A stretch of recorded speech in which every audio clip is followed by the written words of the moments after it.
E aí, caveiras, tranquilo? Voltei para a gente continuar a nossa aula, beleza? Para vocês não ficarem aí sem material para observar, para estudar, para tirar dúvida.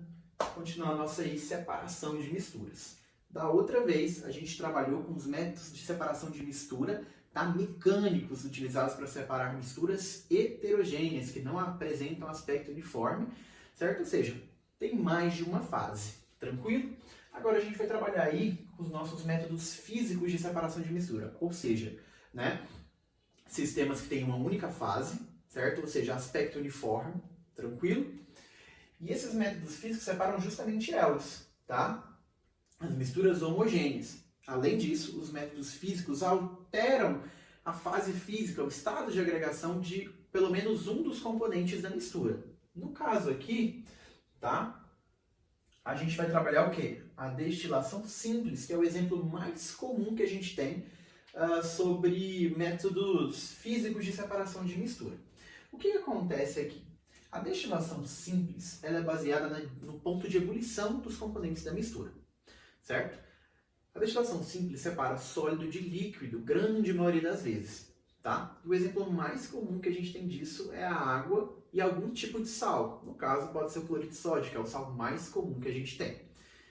A gente tem que observar aqui a grande diferença de ponto de ebulição que existe entre os componentes dessa mistura, tá? No caso, água e cloreto de sódio. Se você observar aqui, o ponto de ebulição da água é 100 graus Celsius. Ao nível do mar, água pura, 100 graus Celsius, tá? Dado aí tranquilo que a gente carrega a nossa vida inteira. Agora, o ponto de ebulição do cloreto de sódio, sal de cozinha comum, é em torno ali de 1460 graus Celsius, 1465 graus Celsius, algo do tipo. Então, é indiscutível, né, aqui a diferença, né? É gigante, é gritante. Então, não tem nem como falar que não dá para separar esses componentes por destilação simples. E como é que funciona essa destilação simples? A destilação simples, ela utiliza um aparelho chamado destilador. Aí eu fiz aqui, tentei fazer, né, o esboço de um destilador para vocês, e olha como é que funciona. Você não precisa, propriamente dito, ficar sabendo o nome de cada coisa. Ah, porque isso aqui eu tenho um nome, aqui tem um becker, aqui tem um balão de vidro, de fundo chá, de fundo redondo, aqui tem um bico. Não precisa, tá? Mas aqui tem uma fonte de aquecimento, que geralmente o livro traz lá, bico de Bunsen, tem um suporte, um balão. Nesse balão a gente encaixa o termômetro para medir a temperatura que está sendo aquecida, certo? E tem um canal por onde passa aí o componente que vai entrar em ebulição, tá bom? O que acontece então? A gente coloca a mistura no balão e aquece. Quando chegar na temperatura de ebulição ali do componente que tem a menor temperatura de ebulição, no caso quem aqui, a água que tem a menor temperatura de ebulição, o menor ponto de ebulição que a gente fala, né?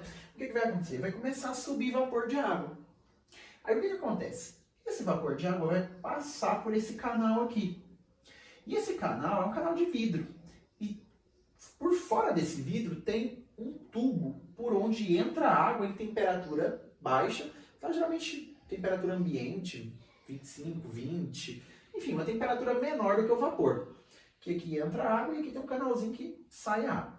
O que acontece? Quando esse vapor de água passar por esse canal aqui, ele vai entrar em contato com o vidro, tá? Esse vapor de água.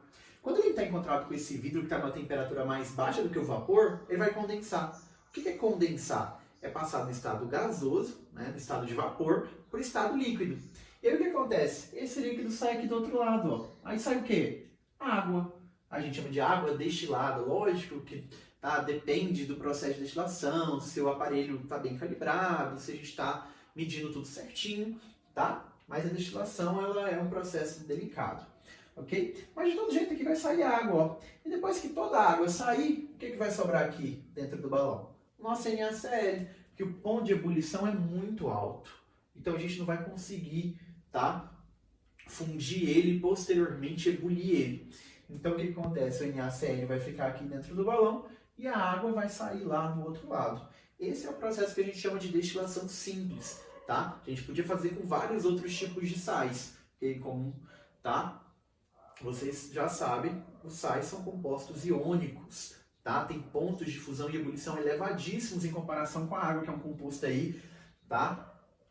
Que é um composto molecular, enfim. Então, esse é o exemplo mais tranquilo que a gente tem aí sobre método físico de separação de mistura. Então, só para recapitular, método mecânico separa a mistura heterogênea, método físico separa a mistura homogênea. Método mecânico não altera a fase, não altera o estado físico dos componentes da mistura. E o método físico altera pelo menos a fase de um dos componentes da mistura.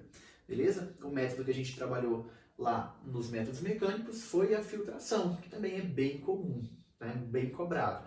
E aqui eu trabalhei a destilação simples, beleza?